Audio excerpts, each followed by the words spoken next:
My name is Markus Uchtenhagen. I work for Goldcorp Incorporated. I basically come from a very simple family. We were miners in northern Ontario in Canada, and I've worked at a mine for many years. My background is emergency response. I was a firefighter for 23 years. I also am a dragerman for 23 years as well. And I've enjoyed that time and learned a lot. And some of those things have come through, and I'm here to talk about one of the things I'm most proud of from a development standpoint, but also something that is going to make emergency response and mine rescue a safer environment for our brigaders or our mine rescuers.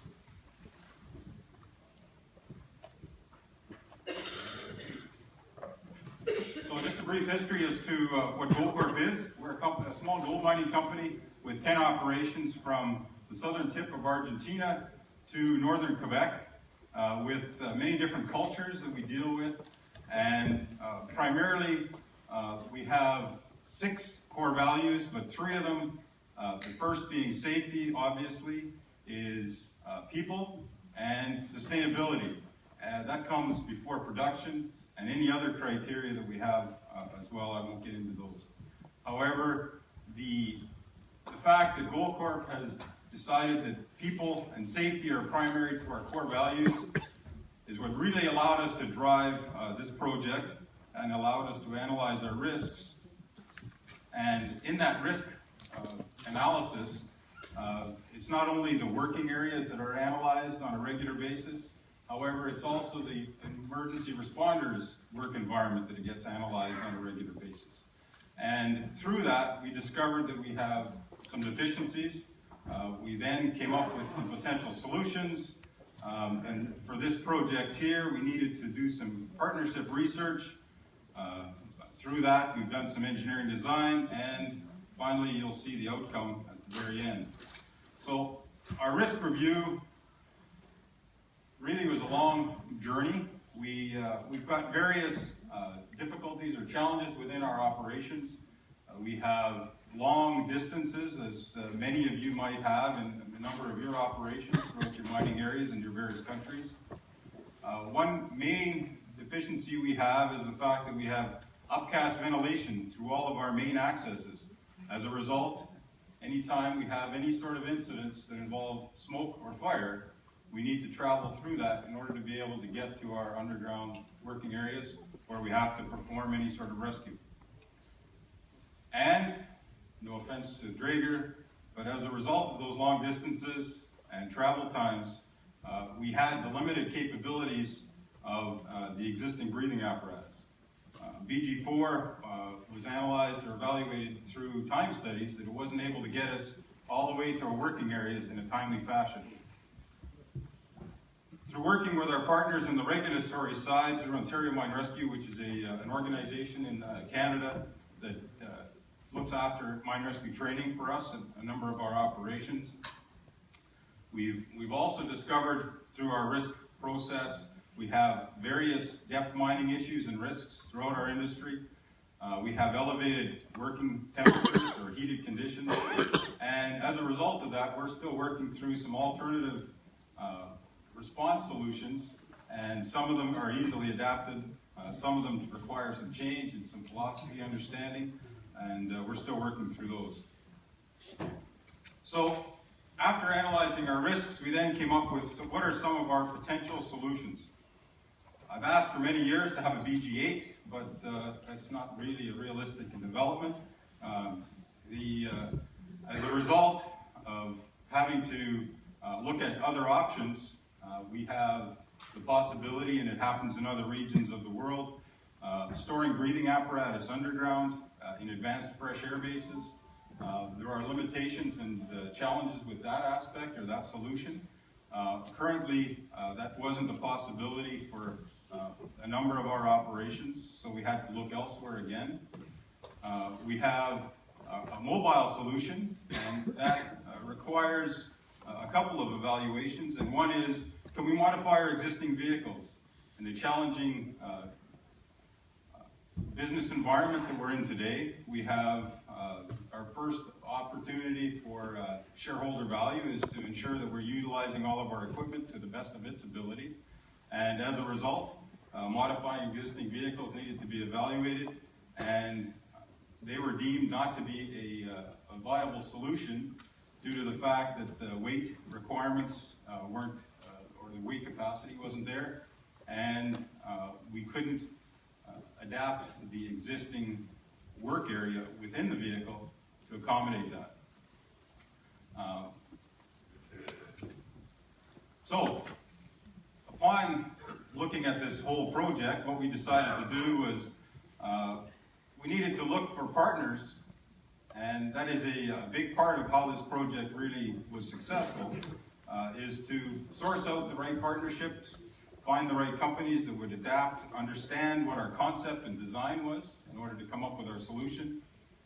We needed to have some components that were readily available in the industry as far as replacement parts after the fact. It's not something we wish to create as a once-off. We needed to have future adaptation if we needed to modify our vision or our concept. And then also we needed to find partners that would allow us to have follow-up support.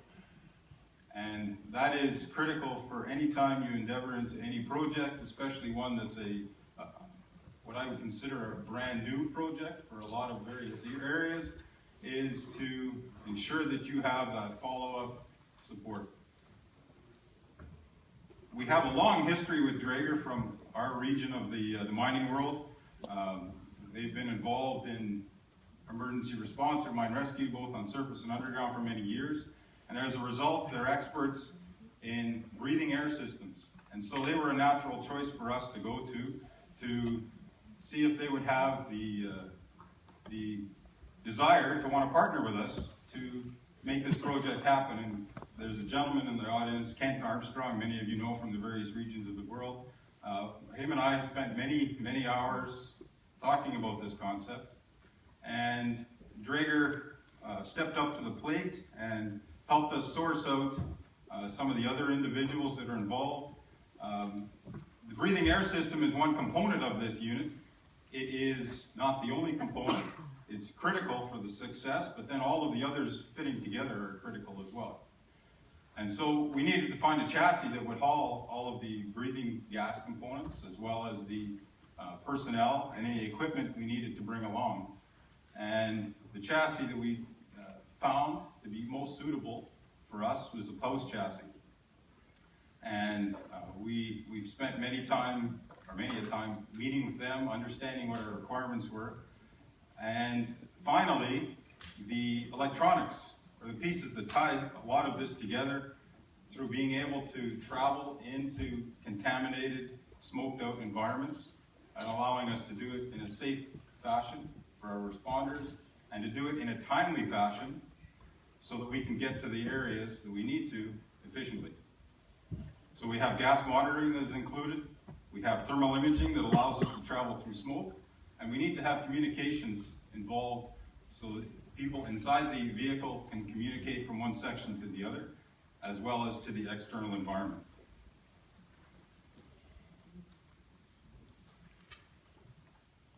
So as we went through our engineering design, we have 2 or 3 pages of engineering criteria we needed to satisfy. However, I'll try to summarize those into a short list.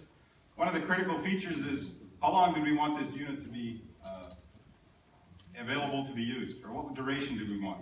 So we needed to come up with an answer as to how long it would take on a reasonable fashion to travel to an underground work area, be able to complete our mission, and then return to surface, again in that contaminated environment. And currently we've designed the system to last 5 hours.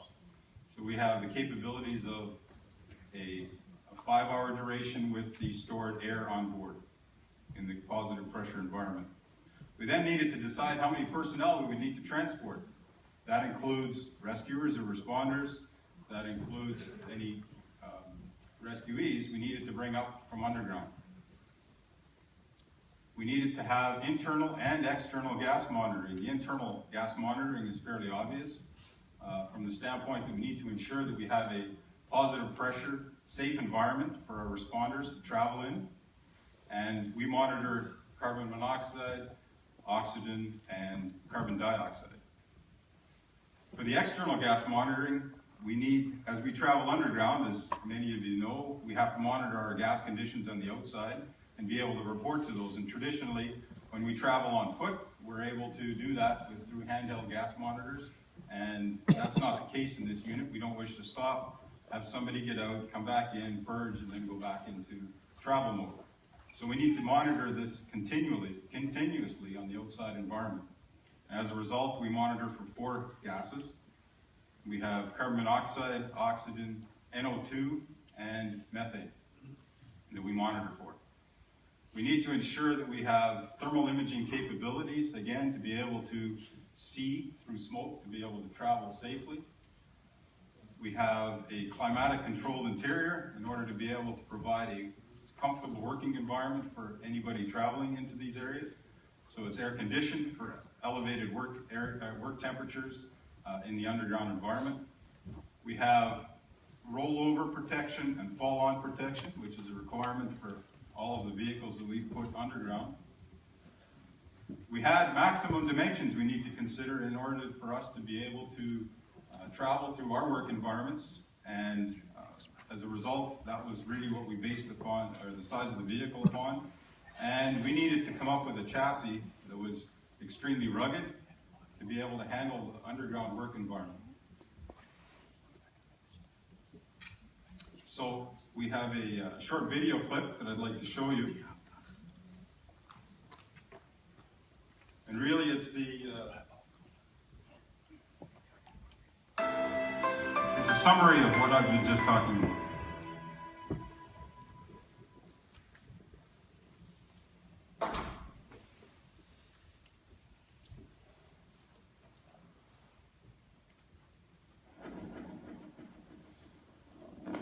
Mines change, they evolve, they become longer, deeper, more complex.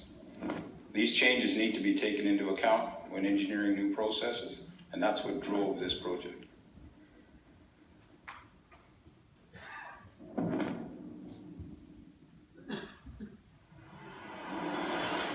Our mission at Drager was to develop and design a mine rescue vehicle for mine rescue teams to utilize into the 21st century.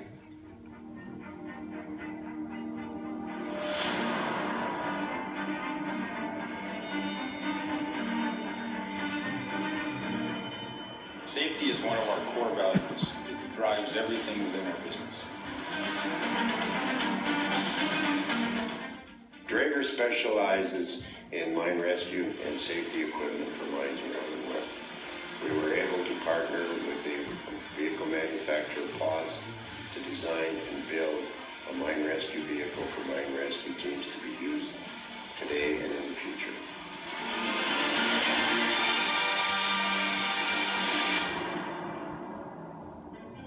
The driver's cabin offers enough space for 2 persons, and the entire vehicle interior is supplied with positive pressure. The rear of the vehicle offers space for an additional 7 personnel, including an area to allow for a basket stretcher to lay flat. The ergonomically designed seats provide room for personnel to wear breathing apparatus while being fully restrained. Both the driver's cabin and cassette are equipped with an air purging system. This system is independent of the ambient air and can be flushed 3 times during the mission. The air conditioning system enhances the safety level. It filters humidity and protects mine rescue teams from overheating.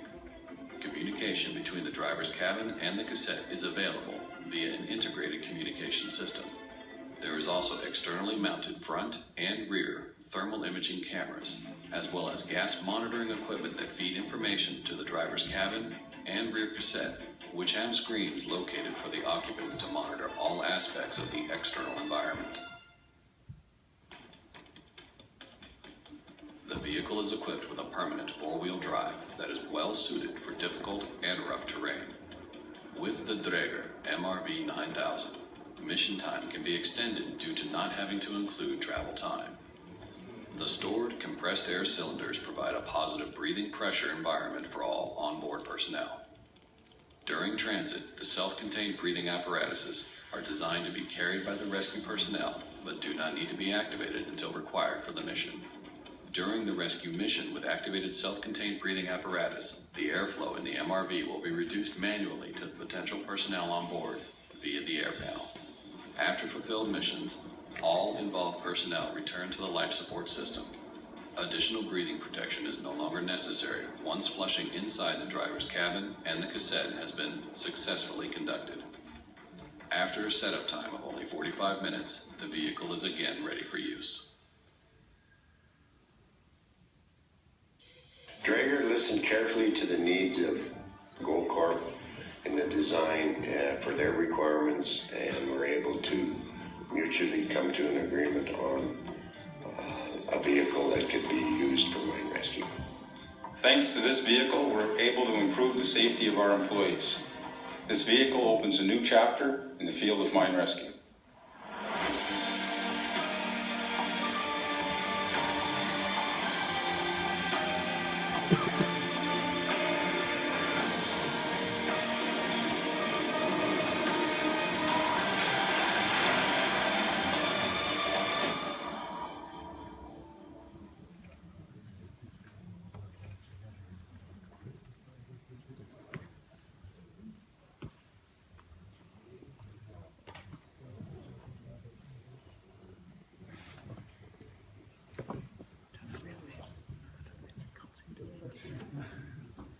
So, that's really the end of my presentation. I rushed it a little bit. However, we do offer a first-hand, hands-on viewing of the unit. It's parked outside in the courtyard. We now are coming up to a short break, and I welcome everybody to come outside, ask questions. We have a series of folks that are going to be out there answering them, and I welcome to hear your feedback, and thank you very much. Thank you so much. Okay, I let you off to the real